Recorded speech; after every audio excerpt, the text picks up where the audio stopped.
સાબરકાંઠાના ઈડરમાંથી બનાવટી દૂધ ઝડપાયું છે। સિંગા ગામેથી બનાવટી દૂધ ઝડપાયું છે। અંદાજે 200 લીટરથી વધુ નકલી દૂધ ઝડપાયું છે।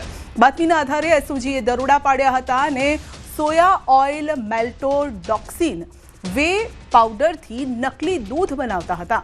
રહેણાંક મકાનમાં બનાવટી દૂધ બનાવવામાં આવતું હતું અને એસઓજીએ સુનિલ શર્મા નામના શખ્સની ધરપકડ કરી છે।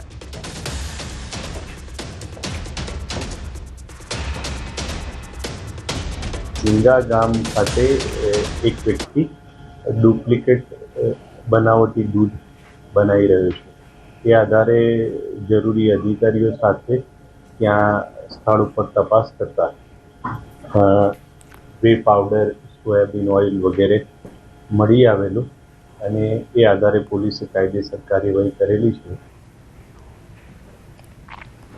સવાલ એ છે કે નકલી દૂધ લોકોના સ્વાસ્થ્ય માટે સારું નથી અને તેમ છતાં આરોગ્ય સાથે ચેડા કરવામાં આવતા હતા।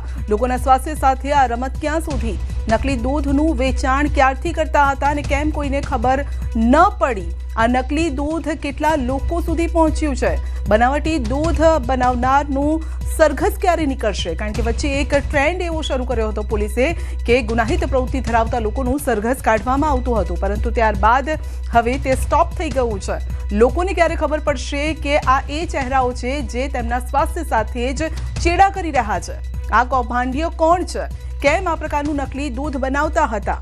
થોડા પૈસાની લાઈમાં લોકોના સ્વાસ્થ્ય સાથે ચેડા કરતા હતા।